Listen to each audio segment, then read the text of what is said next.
Chirp, chirp, chirp, chirp, chirp, chirp, chirp, chirp. My name's Dr. Knott. This is Steve Jackson's Sorcery, Part 4. 4, 4, 4, 4, 4.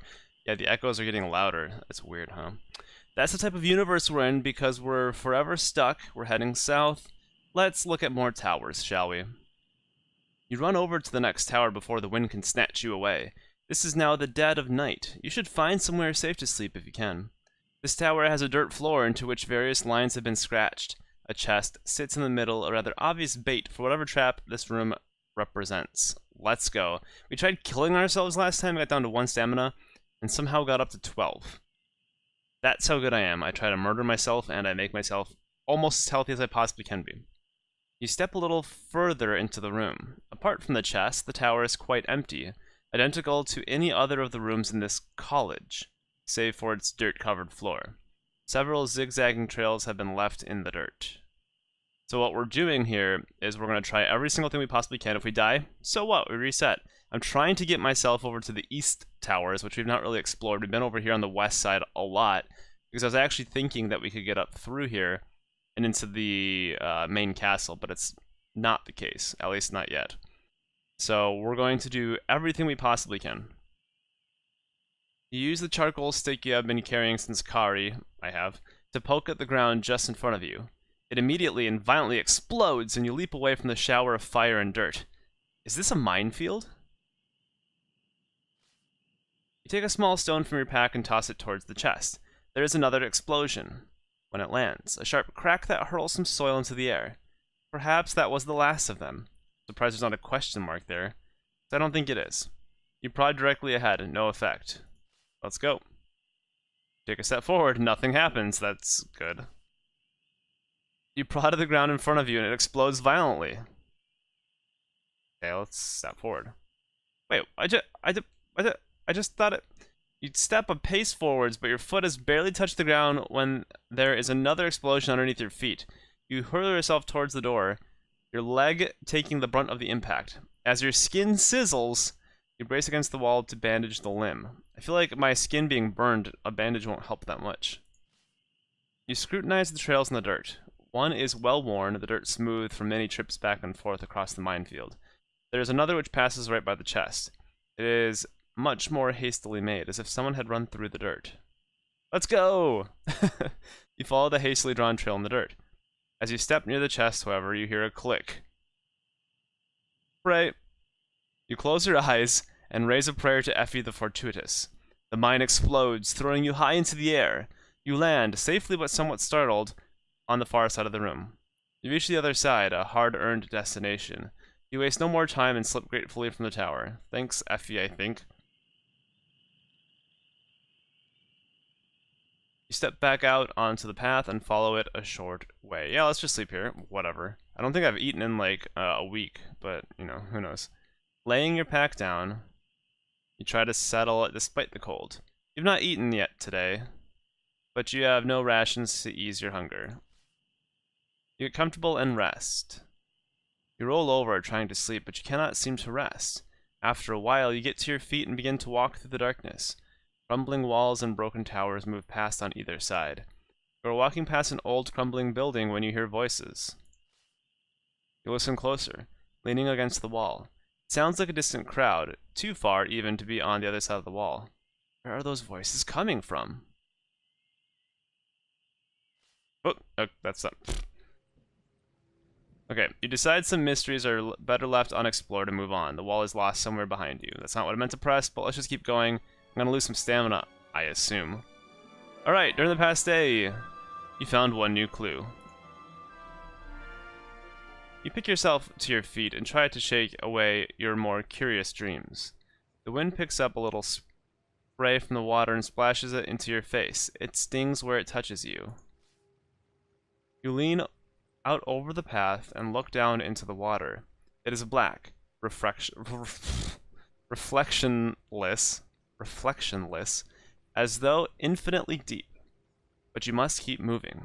I don't know why I cannot say reflectionless. I want to say reflectionless. I don't even know. I can say reflection. Reflectionless. That second L just seems really bizarre for my mouth to make that shape twice like that so rapidly. It just, I can't stop talking about how it's really hard to say those two L's in a row like that. Yet I can say llama. The early morning sun makes the air glow. You enter the next tower. 2 steps in and all is quiet. Good start. Something large and white is hanging from the ceiling above you. Okay. You look up. The white thing near the ceiling looks back through 2 enormous eye sockets. It is a gigantic... Okay, I see 2 G's like that now. Gigantic humanoid skull. Something drops down from it and hits the floor. It appears to be an oversized tooth. A moment later, the tooth begins to fizz. A cloud of smoke wells up, and from it steps a giant. Okay. The giant is milling around the space without clear purpose. It is clearly under some form of enchantment. Alright, let's stupefy it or something. I don't know. It's like whoever wrote this just seems to have thought of anything fantastical. Ooh. Yeah. And then just like randomly choose things. Oh, a humanoid skull? Okay. Oh, a tooth drops? Okay, what comes out? A giant. It could have been a chimera. It could have been a... I don't even know. You cast the enchantment. You expect to begin growing, but instead the giant begins shrinking, and they do not stop. They? What do you mean they? A moment later, the room is quite empty once more. A counterspell, then? So, the spell of giantism is negated by that of giant summoning. The big Yob counterspell has been recorded in your spellbook. Another tooth tumbles from the skull in the ceiling. You snatch the tooth from the ground. It is hot to the touch, but cools rapidly in your palm. Okay. For the moment, at least, the room is quiet and you are free to cross. So, okay. The spell of giantism is negated by that of giant summoning. Alright, I gotcha. Let's go. You cross the empty chamber unimpeded. So that was fortunate, finding the counterspell. But look, we're learning more things as we go. More things are being learned by my brain. You return to the path and walk a short distance. You pause, enjoying the open air outside the tower, and take a moment to count your collection of giant teeth. You now have 1! What a collection! The air seems to fizz and crackle with secret energy. Which way now? Well, south has been working for us, so let's just keep going south. The air stirs a little, still cold, but fresh. You approach the next tower boldly. A gloomy silence descends. You stand once more on the threshold of the floor of spikes. The air is thick with magic. You sense it moving and shifting across your skin. If there was a safe way down into the pit, one might be able to slip between the spikes. But the sides of the pit are also spiked, and to jump in would be quite suicidal. There's no ledge around the edge of the pit either. On a whim, you look up and notice that the ceiling is fairly high and sports several misshapen rock protrusions. You step into the room. A light dizziness overtakes you as you float up towards the ceiling once more. Whoa! Yeah. Okay, what? You bring yourself to a halt on the handholds. Oh yeah, we did this. The ceiling has something. With some effort, you pull yourself along the roof. The room is fairly uniform, broken only by the inverted landscape of rocks. Towards the center of the room, you spy a small depression in the ceiling. Let's go.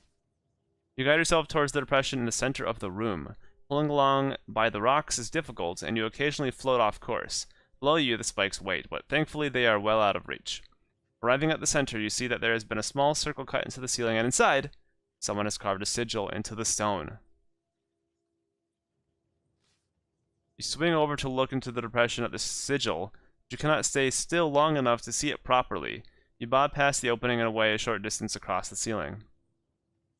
So here's what we have to do. We have to, like, make ourselves stationary. I think I tried this before and messed up. I did a spell that put us somewhere, I can't remember. So, 6 of us. I think is this what I tried last time? Try making 6 of us, and then I was hoping one of us could see, but that wasn't the case.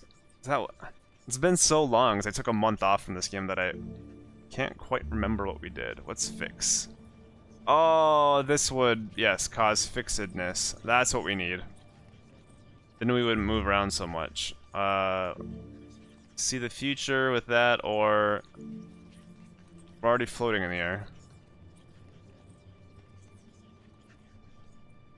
I don't think we're gonna be able to do what we want to do. And lastly is R-O... nope. That would make us go falling onto the spikes. Let's try this again.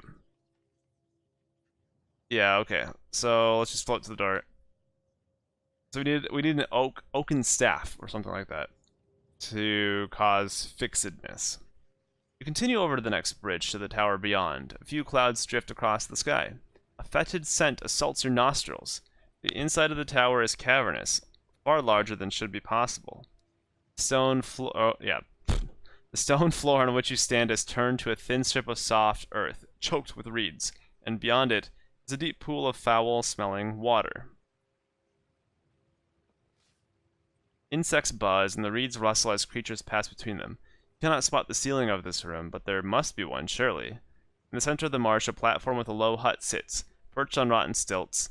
The boardwalk leads to it, dotted with spent torches. Yes, so we've been here before. We have to go fast. There are monsters in here. So Wood Creek's under your feet. Let's go. Come on. Boardwalk, tilt sideways. Run! The wood crumbles beneath just as you reach the safety of the platform. Whew! And we gotta go because we're gonna be attacked by something, most likely. Leave the hut, leave the hut, leave the hut. Oh, in the water, poop. Poopy poopy marsh water. Of course, all your water damageable possessions have been ruined. Thankfully, however, the pages of your spellbook are protected. You're trying to swim, but the swamp is more mud than water. And it is definitely a whirlpool, sucking you downwards, slowly but inescapably. Just keep swimming, just keep swimming. Swirling water pulls at your feet. Just keep swimming. Your head goes under the water for a moment. Okay, fine. Cast a spell, cast a spell. So we know that... No. I was gonna say fall is floating. Create a force field. No, no, no, no, no. It's not gonna do anything. Okay, no, I know which way is dangerous and which way is not. We're clearly in danger. Mud. You think creating quicksand will help? You tried to raise the spell, but the sand is simply grabbed by the whirling water and tossed away. You cannot keep going. The suction of the whirlpool has all but overwhelmed you. Okay, fine, just kill me. Yeah, drowned in a marsh. Okay. You had you breath, you might shout with exhilaration as you climb into the stars once more. Alright. We almost got out of these towers. But alas.